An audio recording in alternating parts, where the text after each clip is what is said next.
From Unity Church of Christianity in Houston, Texas, this is The Awakened Life with Reverend Howard Caesar. Unity is a non-denominational Christian church providing a positive, practical, and progressive approach to Christianity. Let's join the service in progress with the Reverend Howard Caesar. I want to begin this morning by sharing with you a story, and it's a true story, actually something that my oldest daughter, Dawn, shared. They live in the Seattle area, and it was a story about her daughter, her 2.5-year-old daughter, our granddaughter, Dylan. And as I say, she's only 2.5 years old, and anyway, she loves costumes, and she likes to put on different costumes. And so this past Halloween, they had gone out and found a costume that she wanted, she picked out, and it was the costume for Superwoman. You gotta look out for this girl.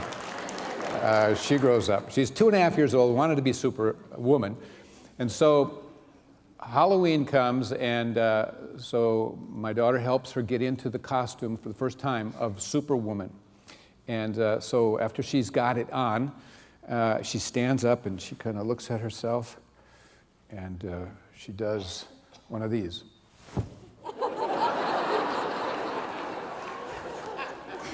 And nothing happened. And so she looked a little questioningly at her mother, and she did another one of, and then with a puzzled look she said, "Mama, no fly? No fly?"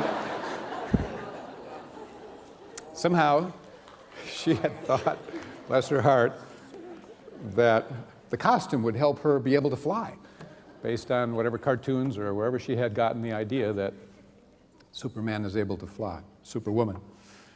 So the point of that is we all have to learn in life at some point that we are not our costumes. We are not our costumes. And who you think you are is not who you are. Who you think you really are is not who you are. In fact, for most people, their thinking actually blocks or can stand in the way of who they really are. Some of the patterns of thought and conditioning. The truth of who we are actually lives somewhere beyond thought and actually beyond the mind. You don't have to think it. You just are it. And that's part of one's spiritual growth. And our thinking would sometimes have us believe that we are a body. Our thinking would sometimes have us believe that we are our jobs, our careers, our education, our degrees. Our mind would and thoughts would sometimes have us think that we are a man or a woman, a son or a daughter, a husband or a wife, a father or a mother, that we are our appearances, our clothes, that we are our money, that we are our religion, that we are our nationality, that we are our race, and on and on.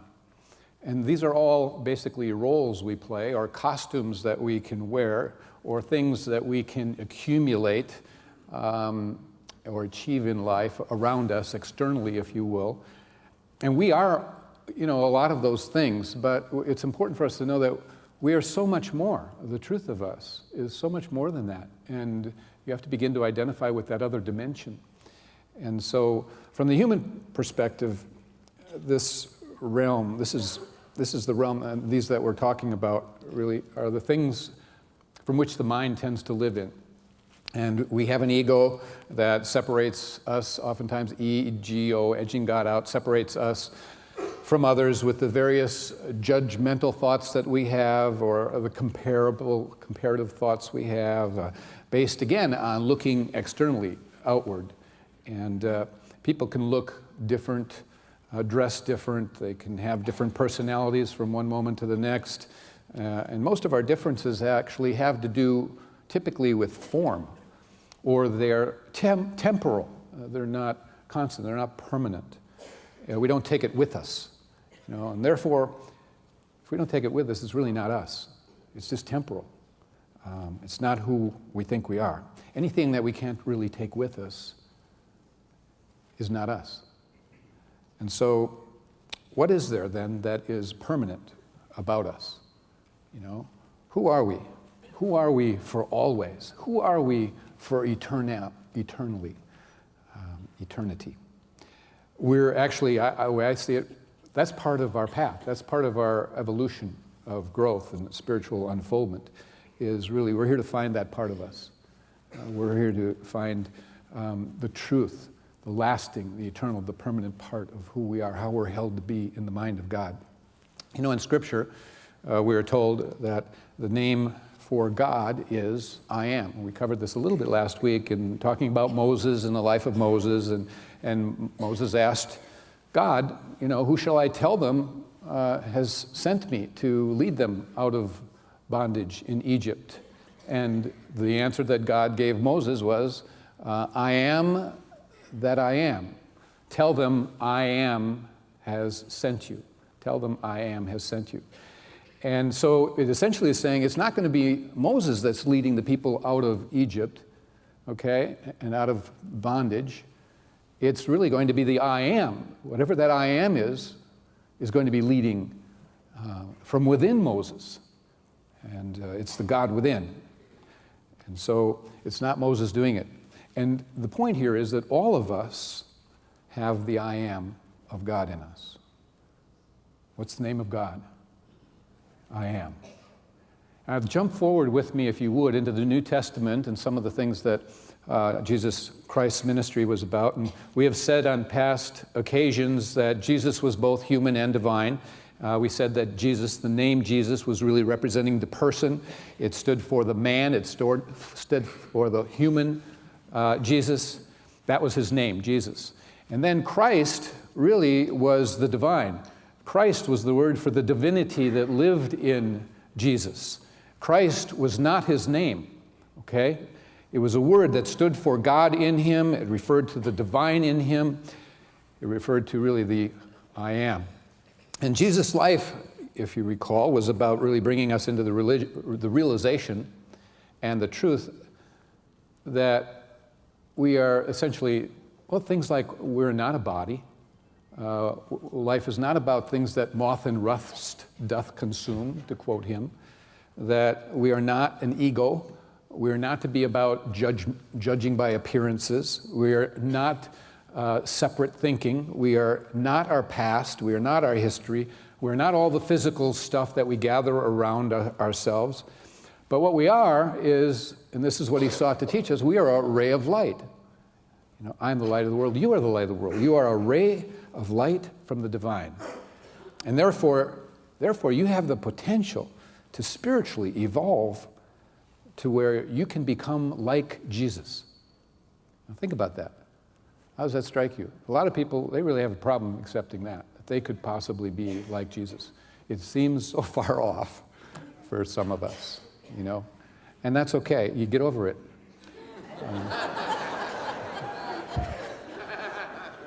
Get over it, because it is the truth. And really, strides begin to happen when you begin to lift the vision of the God that lives in you and the truth of who you are. Not where you're at, but who you are. And, you know, Jesus even verified that, and you can find it in the Gospel of John in chapter 14, where Jesus said, "Verily, verily, I say unto you," and when he says verily, verily, like that, it's mean listen, listen, listen up. This is important. So very verily I say unto you, he that believeth on me, the works that I do, shall he do also, and greater works than these shall he do. Okay? He that believeth on me, the works that I do, shall he do also, and even greater works than these. Now, when he says those who believe on me, he really is not referring to him, Jesus, the human part. He's really referring to the Christ part, okay? The God within him part, the I am part. The same way that Moses didn't lead the people out of Egypt, it was the I am in Moses that was activated, that was guiding and directing and allowing him to show up in a form and a fashion that he had not known heretofore. Now, Jesus was a model of that, okay? He was modeling that for us, the I am. But I am was simply another name for the divine in Jesus. And he said, I am the way. I am the truth, and I am the life. He didn't mean me, the human. He meant the I am, the divine part of God that was activated and he was bonded to, that was living and moving and having its being within him, where he was able to say, I and the Father are one. And it was living from that awareness, that level. And so for every person, there is only one living I am from which we derive our existence. So what I want you to get is that the Christ, the I am, and the divinity within are all synonymous. They're the same thing, talking about the same thing. Now this concept really exists in other religious philosophies. And dating back to even the ancient Hindu Vedas, or scriptures, they call this I am Brahman. Brahman. The Buddhists call the I am really the Buddha nature. The Jewish Kabbalists, they call it Ein Sof. And Moses was told to call it I am. But they are all referring to the true divine nature in all of us that we are all to awaken to. And it does, and this is important, it does not in any way negate our having a personal relationship with Jesus or Buddha or Krishna or any avatar. It's very important, it should be encouraged. They don't have to be here in physical form for you to create that relationship. I promise you. And there are people who have had Jesus actually materialize in front of them. Credible people, and I've met some of them. So again, if your mind and your heart doesn't have room for it, you're not going to have it. Okay? We can push anything, experience away. So this Christ, this I am, this true divine nature, has always been, didn't suddenly appear, okay? It has always existed, and it existed prior to Jesus coming on earth and showing himself in the physical human form. Jesus himself stated that this was the case. You can find in the Gospel of John 8, where he says, I tell you the truth, before Abraham was born, I am. Okay? Before Abraham was born. So before he predated, not he, but the I am, that he came into the world to model and say and live from and show and be an example of. That I am was created and existed as the dimension of who we are prior to Abraham, okay? And so that's why it's called I am and not I was. You know? The I am is a presence that is present and available to you now, okay? It is your true God nature of love, of oneness. It is the very core of your existence. It's important for you to know that. It's important for you to identify with that. And at times say, that's who I am, you know, and that's who I seek to live from. And through all the levels of spiritual evolution, through all the varying states of consciousness that we go through, whether spiritually awake or asleep, we are still I am. Okay? We're still I am. And it's the part of us that remains changeless. It is unchanging, it is formless, it is eternal, it is spirit. It is the Spirit of God in you. And this very idea actually is reinforced in some of the most ancient writings that predate by thousands of years Jesus appearing on the planet. And I'm speaking really of the ancient writings of the Bhagavad Gita, where in this instance Krishna states this, speaking again of the Spirit in all of us. Weapons cannot hurt the Spirit, and fire can never burn him. Untouched is he by drenching waters. Untouched is he by parching winds. Beyond the power of sword and fire, beyond the power of waters and winds, the Spirit is everlasting, omnipresent, never changing, never moving, ever one. Invisible is he to the mortal eyes, beyond thought and beyond change. Know that he is, and cease from sorrow. Know that this is who you are, and you begin to cease from sorrow. You lose all sense of attachment, all to any kind of anything that would attach you to fear. This passage seems to be saying, yes, it appears that we are all separate beings. You're there, I'm here, that we're all individual people in varying ways, yet all of us have our existence in this same I am, this same God within this same Spirit. And whether we are spiritually asleep in various ways or awakening, whether we are in our ego, whether we are in separation consciousness, in fear, or in spiritual love, whether we are experiencing happiness or sorrow, on the grand scale of truth, we are each part of the whole of Spirit, the whole with a capital W. And we are all part of the ocean of God. Okay, we can never leave it. And so, there's again another wonderful passage from the Upanishads, ancient writings that speak to this whole that we are a part of, and it has capital W. Okay, the whole. And here's how it goes. It states this passage: that is the whole. This is the whole. From the whole arises. Taking away the whole from the whole remains. Very deep, very powerful. Ancient writings, thousands of years prior to Christ. And yet it reflects what Jesus was also speaking to and about. And so one point we can gain here is that we're all living in the illusion that we are separate, but we're really not. We're all part of the whole of God. And we are all inside the circle of God. Not some inside and some are outside. We are all embraced by the whole of God. And yes, some are asleep and some are awake more than others, but we're all embraced by the whole. Some mystic, the way he put it, was to say that God is a circle whose center is everywhere and whose circumference is nowhere. The center of God is anywhere you go, you can connect at the center, the core of the essence of God. And the circumference is nowhere. There's nowhere you can push the circumference to that God is not.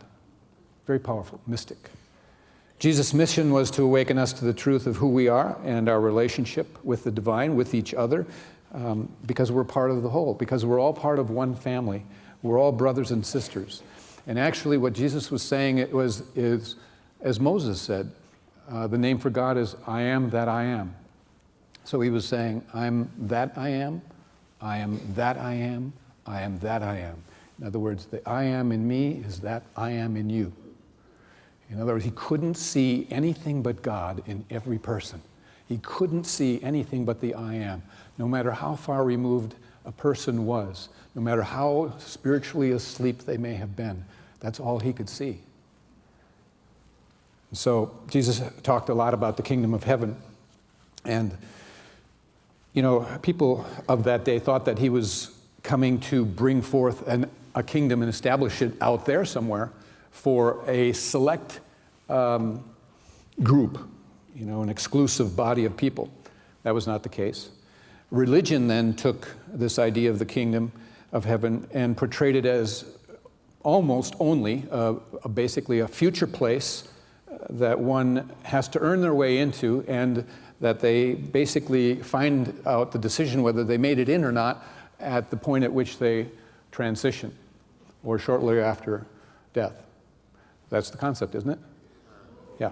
So, and I'm not arguing with that, but I'm just saying, consider, if you will, that isn't what Jesus was really talking about when he referred to the kingdom. The kingdom he was talking about, there may be a kingdom of heaven that's a place and all that, but the kingdom of heaven that he was talking about was not, because he was very clear about that. Even when he gave us the prayer, the Lord's Prayer, he was talking about bringing heaven into earth. You can't bring a place into a place.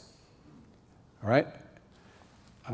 So he said, thy kingdom come on earth as it is in heaven. So he seemed to want to get across the idea that, heaven is not really a place. And he used the word kingdom simply to describe one's consciousness, a spiritual consciousness, a kingdom consciousness, built on oneness, built on a oneness with God, built on oneness with love, built on oneness with humanity, built on oneness with creation itself, because it's all a part of God.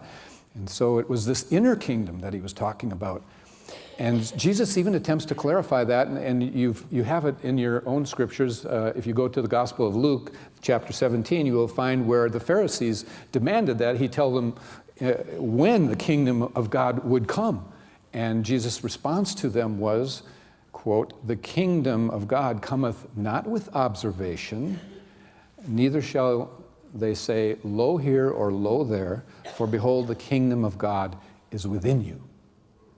All right? So he's talking about another kingdom. And that's why a lot of his message often got blurred by people. So he's saying that the kingdom he's talking about is to put people in touch with something you can't really observe. You can't see it. You may be able to observe the fruits of it, but you can't observe this kingdom. And so he couldn't have been talking about himself, saying, "I am the kingdom." He could only be talking about something that was beyond form, that was living in him, that he was an example of. Jesus also says the kingdom is not a place. It's neither here nor there, he says. And he was telling us it's not a place, it can't be observed, because basically what he was talking about is the kingdom is an inner kingdom. It's a kingdom of pure awareness of the truth of who you are in your relationship of connection with all creation. And it's hard for us to even fathom in terms of where we are, but we have to begin to open the door or the window a little bit to understand in order to begin to move in that direction. We have learned that God is love, and if you accept that God is love, then you also understand that love cannot be seen, and love is not a place.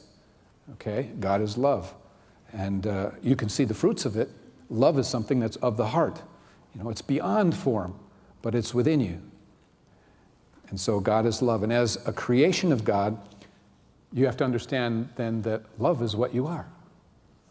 So it isn't even about form. You are the energy of love, the light of love, okay? And so what do we mean when we talk about the kingdom of pure awareness, beyond all form?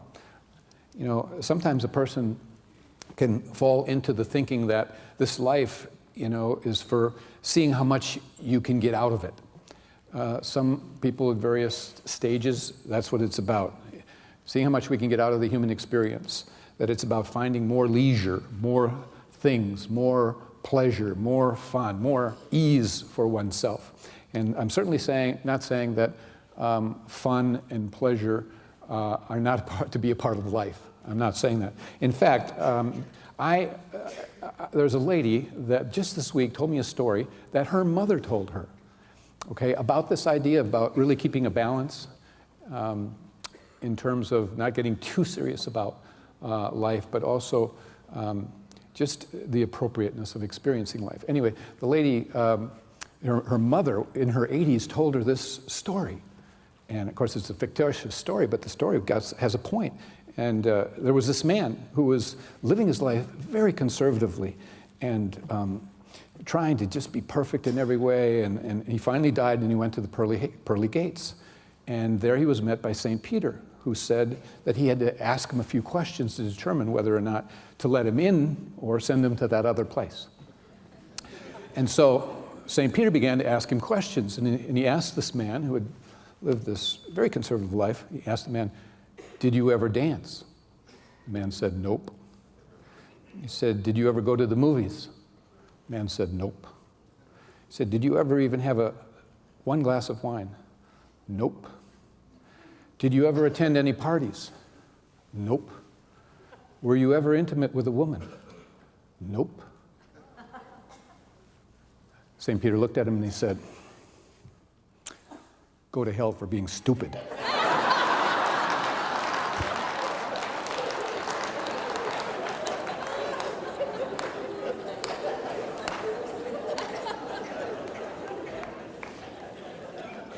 Now, the mother was making a point to the daughter who told me the story. You know, life is to be lived, it's to be experienced within practicality and moderation and everything else, but it's to be experienced. And And what I'm saying to you is that spiritual consciousness is to be brought with you into all aspects of life, and that there is no place that you cannot take God with you, okay, into any experience. And what it will do is expand the experience. So God is love, and we're here to learn to love. There's a boy that grew up in New York in the slum areas, and his father was very mean to him, and he had a drinking problem, would come home and would take it out on his mother and on him, and when he was 10 years old. And as he grew older, he had no animosity to his father. He always loved his father. He had no bitterness, no resentment, and he was able to look somehow beyond those limitations of his father. As he looked back in the years, he said, I just never stopped loving him. I always believed that there was something in him that was struggling to get out, to emerge. And I just held to that, and I prayed for that. And eventually, his father got some help, got some professional help, and got beyond his drinking problem. And they became close, and a very wonderful relationship ensued. And his name was Randy, and he faced tough going, but and I'm not suggesting that one stay in an abusive relationship, because he got slapped around some, but the story is an example of the purity of heart, the purity of consciousness that we're talking about, that this kid had through his youth, that he could not conceivably go anywhere except an unconditional love for his father. And he could not see anything but the I am in his father somehow. And if you recall, one of Jesus' teachings was, "Blessed are the pure in heart, for they shall see God."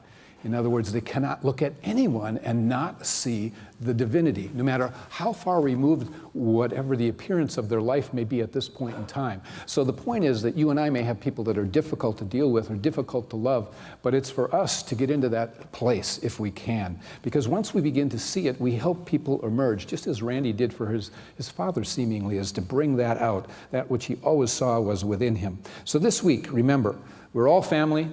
We're part of a greater whole with a capital W. Let us realize that we all have this Christ within. We all have this I am, that we're meant to live from within our hearts, and to move with a sense of pure awareness, that we are to love unconditionally and to know the truth of who we are. There is something that is magnificent inside of us, always wanting to come to the surface and be expressed. Just remember that. And as you seek to be that day by day, you are helping to bring a little bit more heaven on earth. God bless you all. Thank you for joining us for today's message. We invite you to be with us again next Sunday. At Unity, we believe that God's presence of love and goodness is everywhere, and that life is meant to be good. You can find out more about Unity and our teachings at unityhouston.org. Are you currently church shopping, looking for that right church for you or your family? Perhaps you've been looking and been turned off by organized religion. It happens. Let me suggest you try Unity Church. We are a positive, practical, progressive approach to Christianity. Many who have found us have said, "I didn't know there was a church that taught what I always believed." Let's be honest, people shop for clothes, good restaurants, and the right church that feeds them spiritually. If you're seeking a spiritual truth beyond tradition, try Unity Church. Come join us.